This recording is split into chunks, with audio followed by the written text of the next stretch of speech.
The second type of accommodations are teacher accommodations. What changes will the teacher need to do in his or her mannerisms within the classroom? 1. Don't wear cologne. It is hard on children with allergies. Or wear a mild cologne if you need to. But make sure that if you have a child, even one in your classroom with certain allergies, don't wear a cologne. It won't hurt you. Don't wear a lot of jewelry. Distracts kids, especially ones with ADHD, which is attention deficit hyperactivity disorder. All this jewelry, excess jewelry, earrings and necklaces or chains or fancy watches and stuff like that, distracts students. Don't wear them. Wear simple, mild things, or don't wear anything at all in terms of jewelry. Count to 10 before letting anyone answer questions. Allow for processing time or wait time.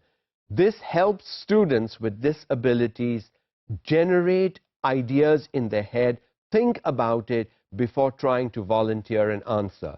If you provide for no processing or wait time, the normal children in the classroom will be the ones who will be constantly and persistently answering all your questions. And with the special needs child or the child with handicap, not ever given a chance to answer questions, will eventually give up on even trying. So do whatever it takes, but process time or wait time is essential before asking students to answer questions. Vary your teaching methods. Maybe within a 40-minute class, you may not be able to use 3-4 teaching styles, and don't even try that. It is not possible. But over a week, vary the teaching methods that you use in the classroom. Change what you do so that students don't expect what you're going to do today. That anticipation will build the interest for the student in the classroom. What is my teacher going to do today? With that in mind, the child is ready for you to walk into the classroom. Projects for extra credit or in place of timed tests.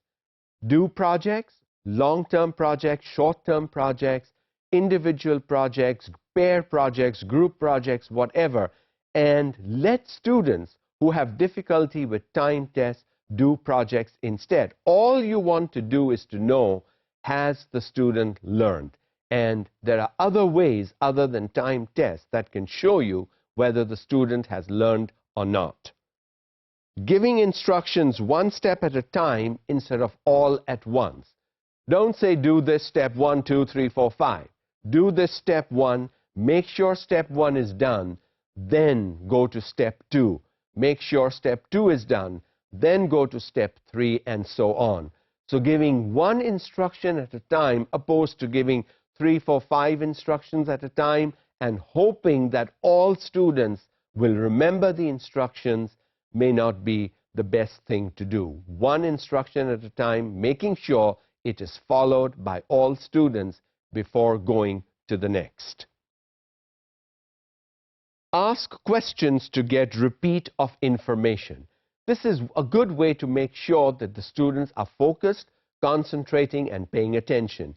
You don't have to repeat the same statement 3 times. Ask students to repeat them for you, and you will know whether they have been listening, paying attention to what you are saying or doing.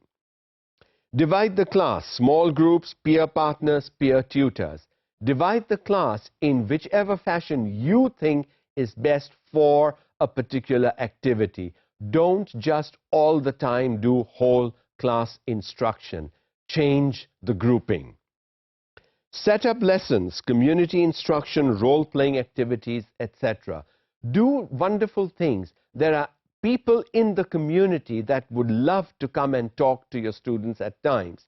Change who the talker in the classroom is and ask somebody from the community to come in and address your class. These are normally known as guest speakers who just come and talk, interact with the students on an academic thing that you're trying to teach your class on that particular day.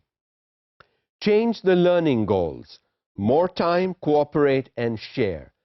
Sometimes we set learning goals keeping us adults in mind, and the timing may not work. children need more time to complete tasks. And a golden rule that I follow is, if it takes me 5 minutes, double the time it will take the student 10.